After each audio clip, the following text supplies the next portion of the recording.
am very happy to welcome Prime Minister Kallas here today. We have just had an excellent exchange during our bilateral meeting this morning, but also a very important debate, as you could see, in the plenary. As time is limited, and I'm sure you have many questions to ask the Prime Minister and also this Parliament, I'll make three short points before I give the floor to my dear friend and former member of this House.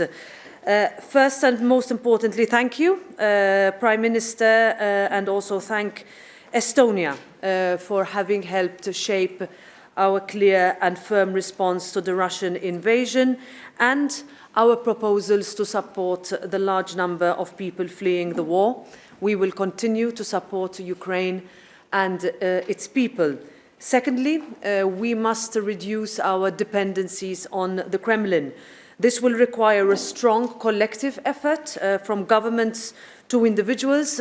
Also in this Parliament, we are taking a number of progressive measures and encouraging others to do the same. For example, we have offered to secure online space for the Ukrainian Parliament and identified physical premises in our building to help Ukrainians and Ukraine get its message across, but also, for example, by reducing the temperature of this building by 1 degree. We must all do what we can. Finally, let me just mention that the Prime Minister's attendance today was the first of a new series of invitations that we are initiating under the theme of This is Europe to EU heads of state or government.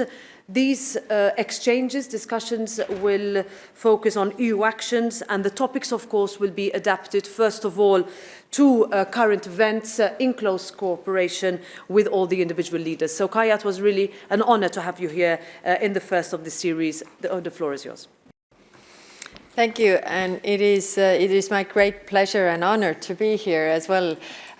When I was a member of European Parliament, I used to think that whether I get to speak ever on the side of the Council, but the time came, so it was really good to be here. I wish it would be under more pleasant circumstances, though. Just a few points I want to emphasize. First, I think everybody agreed also in the plenary that we have to help Ukrainians in every way we can. That means humanitarian aid, political support, but also military aid to defend themselves. Second, what is very important is that we have to give Ukraine hope, and that also means very clear path to European Union, because they are literally fighting for Europe in Ukraine right now, and they definitely need hope. And I'm going to talk about and support this also in the European Council informal meeting that we're going to have tomorrow and Friday. Third, I was also speaking about smart containment in my speech. There are different things that we have to do in order to prepare for this long-haul crisis that we are in. First, many members touched upon this energy dependence. This is a very big problem, and again, we have been talking about this for years, that we should decrease our dependence on Russian gas and oil, but here we are. So we have to do this in a faster pace. Of course, it means for certain countries that we have to find alternatives as well, and we're gonna have to be very honest with our people that this is also going to hurt. we have to isolate Russia in all the international organizations. We have to, send a very clear message that we don't tolerate this in any way. And the third point that I think is very important is we have to have strategic patience regarding the sanctions. I've been member of this House. I've been in those debates, and as it is representing all the political parties of European different countries, it also reflects very well the debates that are going on inside the countries. And sooner rather than later, we're going to see discussions that, sanctions don't really work. We should, lift the sanctions. We should do agreements. We should go into negotiations. This is what Putin is clearly expecting. So we should resist this very, very clearly. I was referring also in my speech about this Dmitry Medvedev's quote in the Public Security Council meeting that they had. He said very clearly, there are going to be sanctions, it's going to be hard, but sooner rather than later, they're going to grow tired of their own initiative and they're going to ask us back to the table. So we must not forget what they're doing right now. It just can't be erased what is going on in Ukraine, and we have to, resist. And final point on defense, I think we have to have very good and open debates about European defense. And to be very clear, I don't want any alternative structure to NATO to be built, because 90% of European territory is also a NATO territory. So NATO is the defensive alliance, a military alliance. But while I'm saying this, I'm also saying that every country should increase their defense spending, because if every army of European Union is stronger, then we are stronger together. And plus, on the European level, we should also think about common capabilities. I mean, in recent months, I have sat down with different military people talking about air defense, for example, smaller bubbles, bigger bubbles, what are the capabilities? These are very expensive technology, so it is too expensive for any individual member state to take up, but they cover a wider area, so we should do this together, also to have, European Union defended properly. That's all for me. Thank you. Thank you very much, Prime Minister. So we start with questions now from you, the journalists. Please, yes. Hi, Anna Pettini, I work for ZDF German TV. So my question would be rather for you, Prime Minister. I wanted to know on weapons delivery. You have been speaking a lot about military aid. Where do you think you would draw the line between support for Ukraine and provocation for Russia? And to be more specific, do you think the EU member states should deliver more weapons to Ukraine, even fighter jets, for example, as Poland wants to do? And or do you think that would cross the threshold of a direct intervention, since also Russia has been saying that their defense ministry has been saying that foreign jets would be considered as a direct attack from another country? Thank you. Yes, thank you. We should not fall into this trap that Russia wants to build to say that, it's a provocation. It's a defense.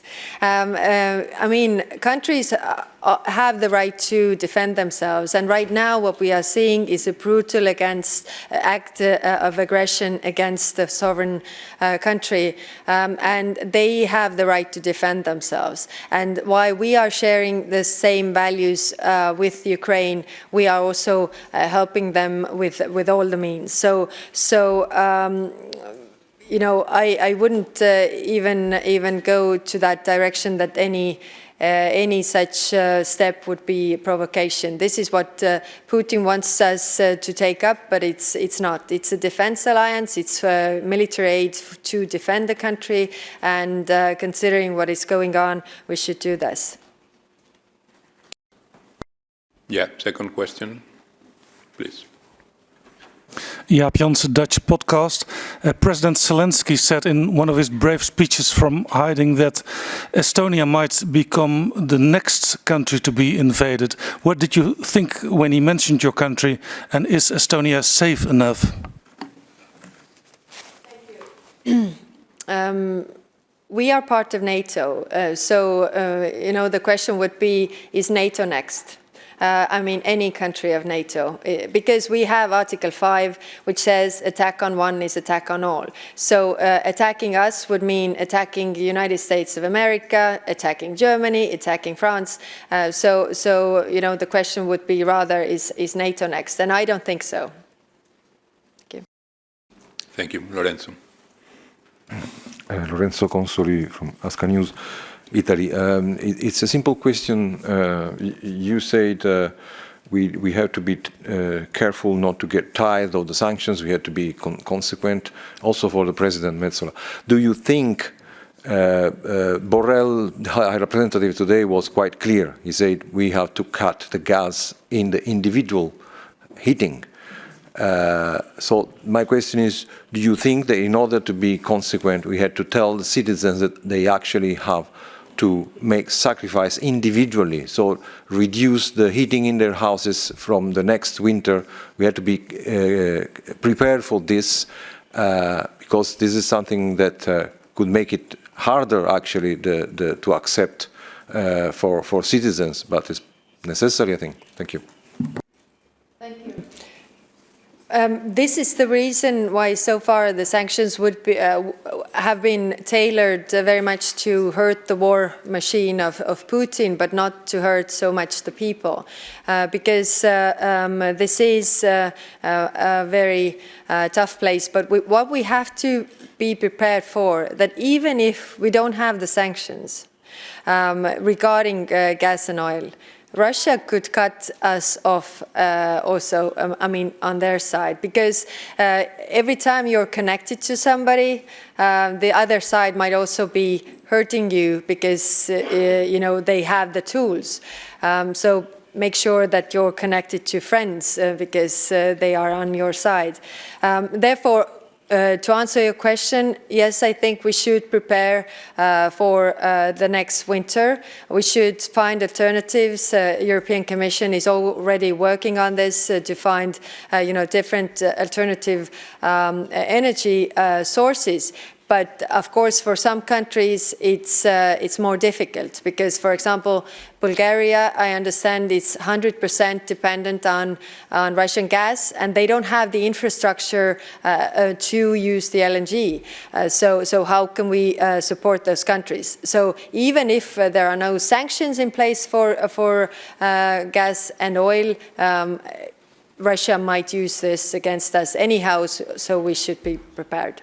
Just to add on what Kaja has just said and the clarity of the High Representative's arguments today, this is definitely something that we need to go in preparation for tomorrow's informal European Council, where I will be there as a representative of the European Parliament in that discussion, because this is also a discussion that has been taking place both in the last few days of what this European Parliament can do, but how we can, as members of the European Parliament, when going back to our constituencies, engage in this discussion. At the end of the day, when we talk about freedom and democracy, it has a cost, and our populations need to be told what that cost is and how we can help, how the European Union can help in order to have and build that buffer. This European Parliament has also been saying this even before the Russian invasion of Ukraine, when we started to see, for example, the household bills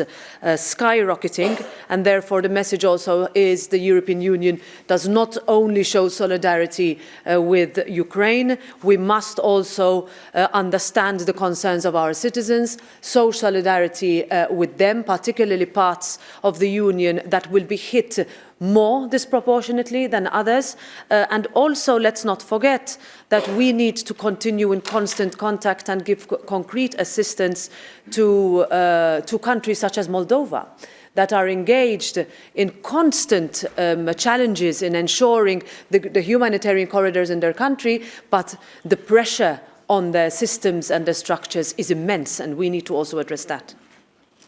And one last question. Yes, please.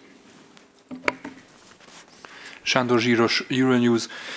What's your position on should the EU give fast-track EU candidate status to Ukraine, Moldova and Georgia? And also at the end of your speech you said that the best way of achieving peace is the willingness to use military strength. What did you mean by that? First of all, we have always supported the European perspective for the Eastern Partnership countries. That means Ukraine, but also Georgia, Moldova. Of course, every country has their own roads, but yes, we should, give especially Ukraine hope right now. And we would benefit also from a more prosperous, more stable, and country based on rule of law that Ukraine would be. What I said in my speech is that I said that we should build a European consensus. We should talk about this. That maybe sometimes achieving peace would be also the tool for achieving peace would be use of military strength. And I think we should openly talk about this because the situation is as it is right now. Thank you. Thank you very much. Thanks a lot.